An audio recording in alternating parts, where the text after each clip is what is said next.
is the highest ranking soldier to die in the operation, and in fact this is the second largest loss that Israel has suffered.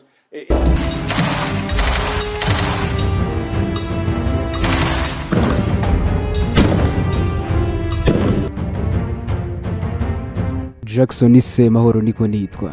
Mu byukuri n'indu zabazwa urupfu n'amarira by'abasirikare b'u Burundi mu mashyamba ya Kongo. Mu gihe utaransubiza reka nirukira hangaha.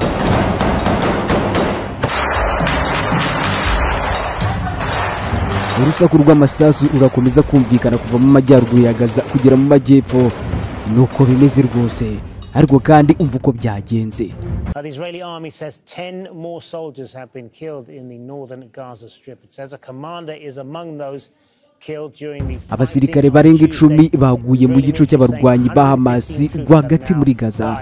Aba rero baje biyongera ku bandi benshi cyane bituma ubungubu kuva abakomando ba Israeli barahira bakirenga bakavuga ko bagiye kurwana n'abasore ba Hamas barebana umwe ku wundi. Imibare imaze kurenga 115. Aba nabo si bake mugabo. Tekereza ko mu basirikare ba Israel bapfuye uyu munsi harimo na koloneli wari imbere cyane ku rugamba, frontline commander. Uyu rero yayoboraga abasirikare barashisha ibifaru, ni koloneli Ishak bin Basati. Urebye nkuko Al Jazeera bivuga ngo niwe musirikare ukomeye wa Israel upfuye kuva kwa 7 Ukwakira ubwo rwambikanaga hagati ya Israel n'abarwanyi ba Hamas bo muri Gaza. Kuri ubu nibikiri banga nubwo utazabyumva henshi mu bitangazamakuru ko Israel iri guhura n'akaga gakomeye mu ndake z'abarwanyi ba Hamas bishoyemo. Ubu rero icyo abasore ba Netanyahu bari gukora ngo bari gusuka amazi muri izi ndake ngo bashwiragize byibuza abarwanyi ba Hamas bazirimo, ariko kandi nabyo biri kubibyubuza n'amazi ngo yabaye make. Wariyumviye ko kuri ubu ngubu Israel na Leta Zunze Ubumwe za Amerika biri kurebana yingwe. Wumva nanone ko Benjamin Netanyahu ari kwifatira ku gahanga igihugu cya Qatar ngo kiri ubufasha bukomeye igihugu cya Palestine na ko Hamas. Hirya gato muri Ukraine naho Volodymyr Zelensky aratabaza cyane rwose mwijwi rirenga, arabahamagarira kumutabara mu gihe Vladimir Putin akomeje kumisha umuriro kuri iki gihugu amanywa nijoro. Uko atabaza rero nako uyu mugabo utagira imubona nkeya amukubita hababaza. Nk'ubu hari ibimisire byambukiranya intera ndende bigera ku 10 byarasiwe mu Burusiya byisekura kuri Kiev muri Ukraine byangiza byinshi. Ubu ngubu namarira gusa.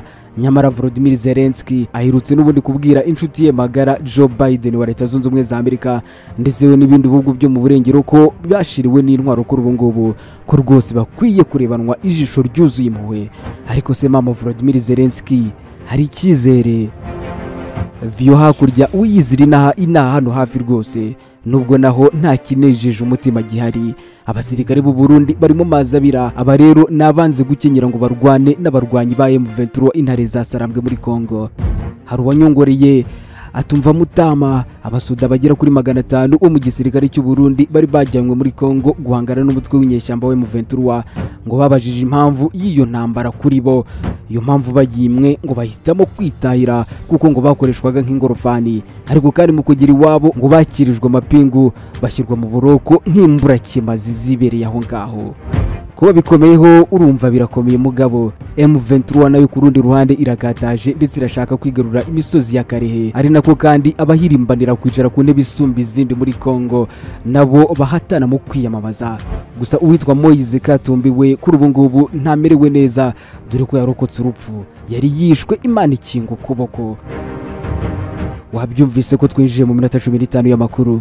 Ngaho niba hari umwana uri kurira muhoze cyangwa umuryamishe, ubundi ukurura agatebe uhamagare na madamu wawe abaretse uturimo two mu gikoni yongeramo amazi wenda bidashirira. Nanjye simbatindira rwose. Umugaragu wanyu Jackson Semahoro naje mu minota 15 ndagutembereza mu makuru yiri wavugwa ahano hakurya. Twitwa Akarabo TV, nabahaye ikaze.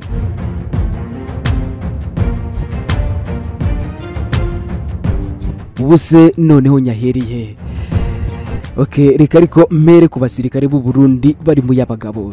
Ni amakuru amaze kubikimenya bose, ariko kandi benshi batarasobanukirwa neza araturuka mu gihugu cy'u Burundi aravuga ko n'ubundi ari abasirikare barenga 500 b'iki gihugu baba bafunzwe bazira kwanga gukomeza kurwana intambara y'ingabo za Repubulika ya Demokarasi ya Kongo FARDC n'umutwe wa M23 wiyita intare za Sarambwe niko witazira. Abo bivugwa ko bafunzwe nabaheruka n'ubundi gusubizwa mu Burundi nyuma yo kuvanwa mu ntara ya Kivu y'Amajyaruguru. Amakuru rero nayo akavuga ko hagati yo kuwa 4 ku itariki ya 7 Ukuboza ndetse no kuwa 6 ku itariki ya 9 Ukuboza aribwo bagijejwe Burundi.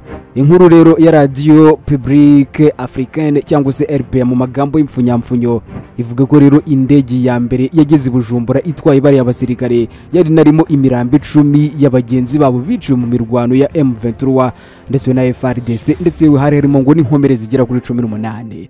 Kuva rero mu kwezi kwa 4 k'uyu mwaka Burundi bwohereje abasirikare babarirwa mu bihumbi mu ntara ya Kivu y'Amajyaruguru mu rwego n'ubundi bwo guha umusada ihuriro ry'ingabo za guverinoma ya RDC ryari risumbirijwe n'inyeshyamba za M23.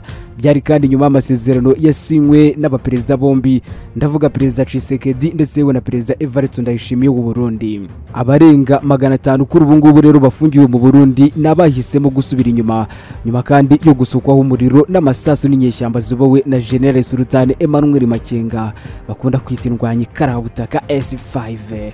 Umwe rero mu basirikare mugenzi w'abafunzwe yabwiye RPA ko ngo bagabweho n'ubundi igitero hanyuma bahungira muri brigade, ariko kandi ngo baza gusanga abari bahari nabo bamaze gukwira imishwaro. Ngo baje rero gukomeza kugira icyizere cyo guhungira ingabo zari ziri muri yase zari ziri aha, ariko kandi ngo nabwo ntibyabashobokeraga kuko n'ubundi ngo batekereje ko nibajyeyo M23 iri butere izo ngabo za yase. Uyu rero yakomeje avuga ko ngo byarangiye bari abasirikare bahisemo gufata umuhanda berekeza ku kibuga cy'indege cya Goma.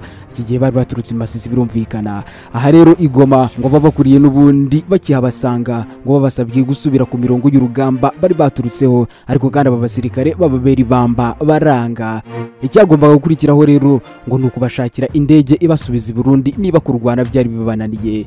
Abasirikare rero ngo bakigera Bujumbura bahise bamburwa telefoni zabo mbere yo kujyanwa ku mbaraga mu kigo cya gisirikare cya Muzinda. Amakuru rero atangwa n'imiryango y'abari abasirikare nayo akaza avuga ko kuva ku cyumweru ku itariki ya 10 uku kwezi kwa 12 ngo bagiye gufungirwa ahantu hatandukanye, harimo ahitwa Majejuru hasanzwe n'ubundi hakorera batayo y'122 y'ingabo z'u Burundi, hari kandi n'ahitwa Rohero hasanzwe haba icyicaro gikuru cya military police, hari kandi no mu kigo cya gisirikare cya Muzinda ndetse we no mu Cibitoke ku cyicaro gikuru cya batayo y'112. Bikavuga ko kandi ngabo basirikare ngo bafunzwe mu buryo bubi cyane kuko nk'120 bagejejwe bwa mbere mu kigo cya gisirikare cya Muzinda ngo bahise bamburwa impuzankano ya FARDC bari bambaye, ubundi basigarana imyambaro y'imbere ari nayo bose ngo baraye bambaye. Kuri ubu rero imiryango yabo ikomeje kotsa igitutu igisirikare cy'u Burundi igisaba n'ubundi gutanga umucyo kwifungwa ry'abo basirikare ndetse no gutanga amakuru ko basirikare bapfuye ndetse we n'abakomeretse. Kugeza ubu rero ntacyo igisirikare cy'u Burundi birumvikana kiravuga kuri aya makuru ndetse rwose biranagoye ko cyanabivugaho. Nyuma kandi yuko ubuyobozi bw'ingabo z'u Burundi bwakunze n'ubundi guhakana bwivuye inyuma ku bwaba bwaruhireje ingabo zo guha umusada FARDC. Nubwo rero hari bamwe mu basirikare bemera ko ari abarundi M23 iheruka kwerekana nyuma yo kubafatira mpiri ku rugamba. Reka aho tuhave ariko nizere kutababaye.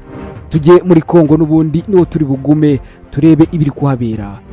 Nyuma yo kurokoka kwicwa Moise Katumbi, uyu rero akaba ngo yashimye abaturage bo muri Kongo Centrale. Akoresheje rero urubuga rwe rwa X, uru ni rwahoze rwitwa Twitter, Moise Katumbi uyu ni umukandida uza ku mwanya wa mbere mu bahanganye cyane na Perezida Tshisekedi, yashimiye abaturage bo mu gace ka Mawonda bamwakiriye neza n'ubundi agira n'icyo avuga ku bwicanyi bwari bugiye kumukorerwa. Ati rwose nkiva muri Kongo Centrale ndashimira abaturage mu rugendo rwanjye rwose banyakiriye neza.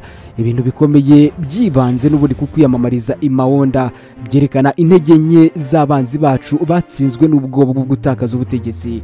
Uyu mugabo rero udakunze kurya indimi yaravuze ko ahumuriza abantu bose bagezweho n'ihohoterwa ryatewe n'abagizi ba nabi bambaye ibirango by'ishaka rye. Uyu mugabo rero rero mu ijambo rye n'ubundi ritari rigufi yakomeje avuga ko amasasu nyayo yarashwe n'abapolisi ku buhamya bwemeza ko n'ubundi ibyo bintu byateguwe kandi byateguwe hagamijwe gukora icyaha ariko kandi Imana yabishaka gukundi.